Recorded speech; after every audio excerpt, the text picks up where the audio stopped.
കേരളത്തിലെ സ്വർണ്ണവിലയിൽ ഇന്ന് വർധനമാണ് രേഖപ്പെടുത്തിയിട്ടുള്ളത്. പവന് 600 രൂപ കൂടി 1,14,240 രൂപ എന്ന നിലയിലും ഗ്രാമിന് 75 രൂപ കൂടി 14,280 രൂപ എന്ന നിലയിലുമാണ്.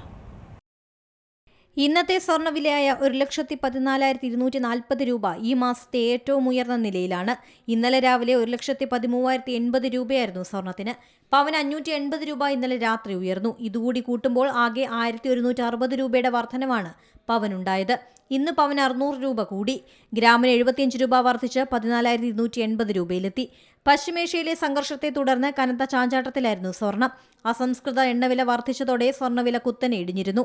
ഒരു ഘട്ടത്തിൽ പവൻ വില ലക്ഷത്തിന് താഴേക്കും ഇടിഞ്ഞതാണ്. പിന്നീട് വെടിനിർത്തൽ പ്രഖ്യാപിച്ചതോടെയാണ് വില വീണ്ടും ഉയർന്നത്. നാളെ അക്ഷയ തൃതീയ ദിനമാണ്.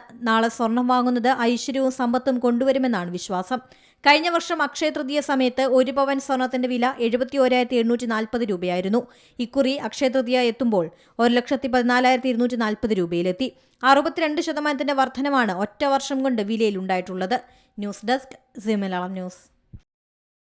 ഏറ്റവും പുതിയ വാർത്തകളും വിശേഷങ്ങളും വിരൽത്തുമ്പിലറിയാൻ സി മലയാളം ന്യൂസ് എല്ലാ ഡിജിറ്റൽ പ്ലാറ്റ്ഫോമുകളിലും ലഭ്യം.